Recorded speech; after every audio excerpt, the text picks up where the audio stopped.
To Asma channel. அஸ்ஸலாமு அலைக்கும். இன்றைக்கி நம்ம வீட்டில் மதியத்துக்கு எண்ணெய் கத்திரிக்காய் தாங்க செஞ்சோம். செம்ம டேஸ்ட்டாக இருந்துச்சு. அது எப்படி செய்யலான்னு வாங்க வீடியோக்குள்ளே போய் பார்ப்போம்.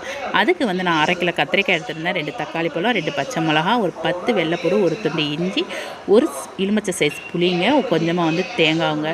இது வந்து நம்ம மசாலா ரெடி பண்ண போகிறோம். நம்ம கடாயை அடுப்பில் வச்சு கொஞ்சமாக ஆயில் விட்டு 2 ஸ்பூன் மல்லி, 1 ஸ்பூன் ஜீரகம், 1 ஸ்பூன் சோம்பு, கொஞ்சமாக மிளகு, ஒரு 5 பூண்டு, ஒரு தக்காளி பழம், ஒரு வெங்காயம், ஒரு வரமிளகா, அது கூட வந்து துருவி வச்சுருந்த தேங்காய், அதையும் நல்லா வதக்கி எடுத்துகிட்டு நம்ம ஆற விட்டு நம்ம பேஸ்ட்டை அரைச்சி வச்சுக்கிடுவோம். இன்றைக்கி நான் வந்து மஞ்சட்டில் தாங்க சமைக்க போகிறேன். மஞ்சட்டில் சமைச்சு சாப்பிடும்போது ரொம்ப உடம்புக்கு ரொம்ப ஹெல்த்தியானது, ரொம்ப ருசியாகவும் இருக்குங்க. ஏன்னா இது புது சட்டினால எனக்கு வந்து சட்டி சூடாக கொஞ்சம் லேட்டாச்சு.